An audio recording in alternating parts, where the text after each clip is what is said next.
उन्होंने सोचा कि नूर तो झल्ली है, एक बार निर्वैर से शादी हो जाए और बच्चा मेरी गोद में आ जाए, फिर नूर को इस घर से और अपनी जिंदगी से लात मार के बाहर निकाल दूंगी मैं। फिर माँ का हक भी मेरा और आपकी बीवी होने का हक भी मेरा। निर्वैर जी, ऐसी खुदगर्ज लड़की पे तो मैं रत्ती भर भरोसा नहीं कर सकती। अमृत खुदगर्ज नहीं है चाची जी, और मेरा मानना है कि इस दुनिया में कोई खुदगर्ज नहीं होता। बस वक्त और हालात उसे ऐसा करने पर मजबूर कर देते हैं जो उसने सपने में भी नहीं सोचा होता। पता नहीं राजकुमार जी, ये तो राजकुमारी जी जाने या फिर आने वाला वक्त। पर अब ना मैं यही फगवाड़ा में रहूंगी और आती जाती रहूंगी, ताकि ये देख सकूं कि यहां चल क्या रहा है।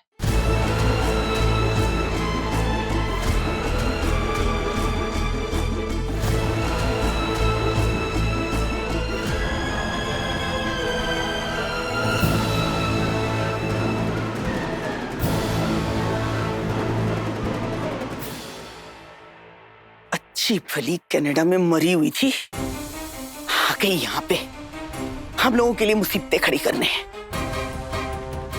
और हिम्मत तो देखो बीजी, पता नहीं केड़ा च्यवनप्राश खाकर आई सी मरनी, जो पूरे फगवाड़े के सामने हम पर उंगली उठाकर पौके जा रही है, पौके जा रही है। पहले आप मुझे बताइए राजकुमारी जी, आप किस रिश्ते किस हक से इस घर में रह रही हैं? तलाक हो चुका है ना आपका इससे, और मेरी नूर से ब्याह। अब ना तो ये आपकी वोटी है और ना ही इस घर की बहू।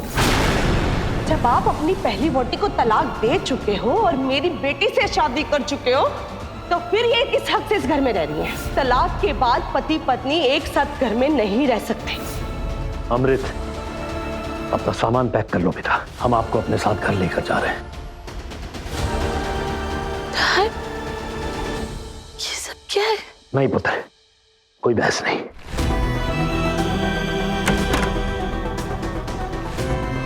अपना सामान पैक कीजिए। हम कहीं नहीं जाएंगे, हम यहीं रहेंगे। पुत्र,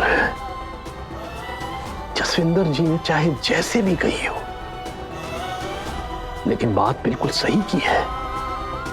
अब आपका यहां रहने का कोई मतलब नहीं, आप चलिए हमारे साथ। इन्हें सिर्फ सिखों खानदान का वारिस चाहिए और कुछ नहीं, वरना बात इतनी आगे तक बढ़ती ही नहीं। अमृत, आप प्रिंसेस हैं पुत्र। आपका दिल भी बहुत बड़ा है और आपकी सोच भी, सो प्लीज अपने आप को इतना छोटा मत बनाइए। घर चलिए, आप देखिएगा दूर भी आ जाएगी। वो आपके बिना कहीं रह ही नहीं सकती है। हमारी दोनों बेटियां हमारे साथ रहेंगी। जहां इनको कद्र मिलेगी, इन्हें वो इज्जत मिलेगी जो ये डिजर्व करती हैं। हाँ तो ले जा ना, रोका किसने है? हमारे निर्वैर के लिए लड़कियों की कमी नहीं है। देखा देखा अमृत, इसीलिए कह रहे हैं चलिए हमारे साथ। हम अच्छे से जानते हैं बीजी, आपके लिए आपका सिखों खानदान सब कुछ है, लेकिन शायद आप ये नहीं जानती हैं कि आपके पोते की पूरी दुनिया हमारी अमृत है। और कोई बड़ी बात नहीं कि वो खुद हमारी अमृत के पास चला है। वाह एमएस वाह, अपनी बेटी पर जरा सी बात क्या आई, आपने तो सेखो खानदान की नींव पर ही हथौड़ा मार दिया। इस घर को तोड़ना चाहते हैं आप? नहीं, बिल्कुल नहीं। हम तो सिर्फ ये चाहते हैं कि हमारी बेटी का दिल और ना टूटे। चलो अमृत। डैड, हम कहीं नहीं जाएंगे। आप जानते हैं ना, हमें हमारा लड्डू चाहिए। ये सब क्यों? ओ पुत्र, पुत्र, अपनी ख्वाहिशों को खुद अपनी कब्र नहीं बनाया जाता। और आप तो अपने साथ साथ बेचारी नूर और निर्वैर की जिंदगी भी बर्बाद कर दी। आपसे हमें ये उम्मीद नहीं थी। आपने जो कदम उठाया है ना अमृत, उसकी मंजिल आपका मायका है।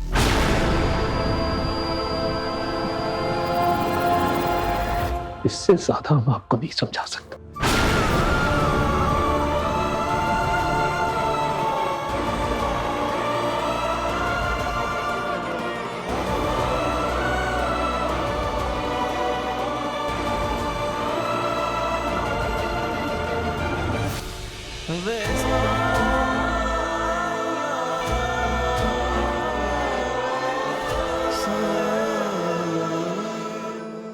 ना पुत्र, रोईदा नहीं, कोई समझे या ना समझे, पर मैं तेरा दर्द समझती हूं।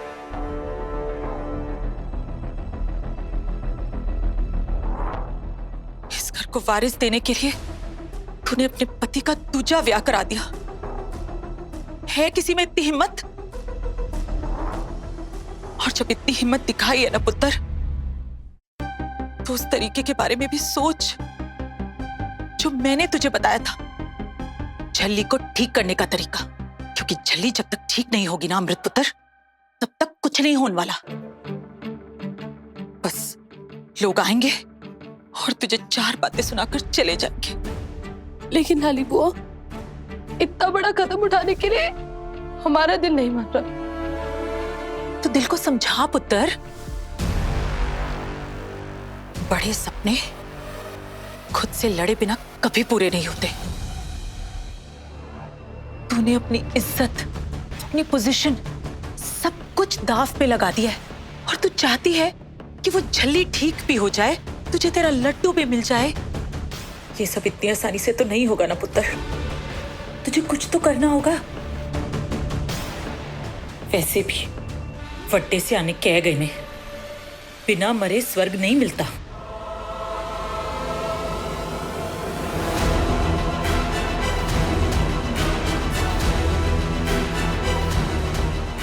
ठीक है लाली बुआ,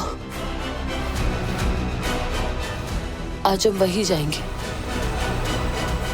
जिंदी रे पुत्र।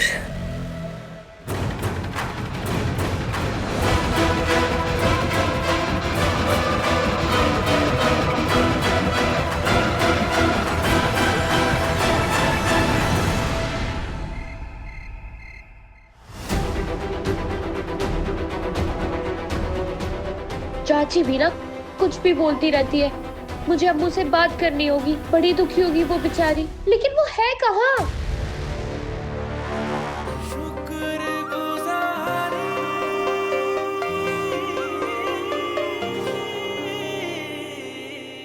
मास्टर जी, आप भी अम्मू को ढूंढ रहे हो? ढूंढ रहे हो मतलब? कहाँ है अमृत? पता नहीं, कब से फोन कर रही हूँ, फोन भी नहीं उठा रही है।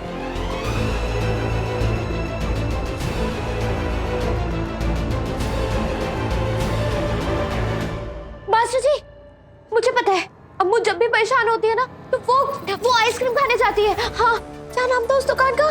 चल चिलाटो। हाँ।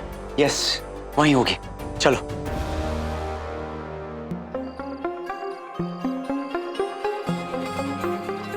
यहाँ नहीं है। तो फिर अम्मू कहाँ होगी? पता नहीं, कुछ समझ नहीं आ रहा है। फोन भी स्विच ऑफ आ रहा है उसका। कहीं वो अंकल जी के पास तो नहीं? नहीं, वहां भी नहीं है। फोन किया था मैंने डैड को। अमृत का मैसेज। हम जानते हैं निर्भय, नूर और तुम हमारे लिए बहुत परेशान हो रहे होगे, बट डोंट वरी, हम बिल्कुल ठीक हैं। दम घुट रहा था तो थोड़ी देर खुली हवा में सांस लेने आ गए। निर्भय, हम आपसे और नूर से बहुत प्यार करते हैं। सी यू सून, बाय। हम तो ऐसे ही परेशान हो रहे थे, मेरी अम्मू बिल्कुल ठीक है। थैंक यू बाबा जी। अम्मू और मास्टर जी की रक्षा करना, दोनों को बहुत खुश रखना। ये चाची को ना मैंने अच्छे से सुना देना है, पहले ही मेरी अम्मू को रुला दिया था। हाँ नहीं तो। लेकिन मेरी अम्मू है बड़ी हिम्मत वाली। चलो मास्टर जी।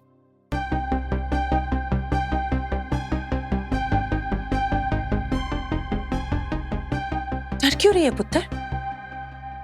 मैं हूं ना। मेंटल केयर हॉस्पिटल में हमारी नूर। आहो पुत्र, जल्दी ने यहाँ पर आकर ना बिल्कुल ठीक हो जाना है।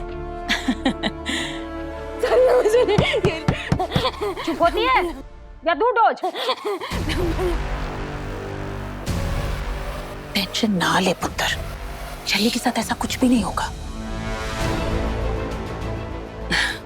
Hello doctor. हेलो। मैं लवलीन कौर। हमारी बात हुई थी फोन पर।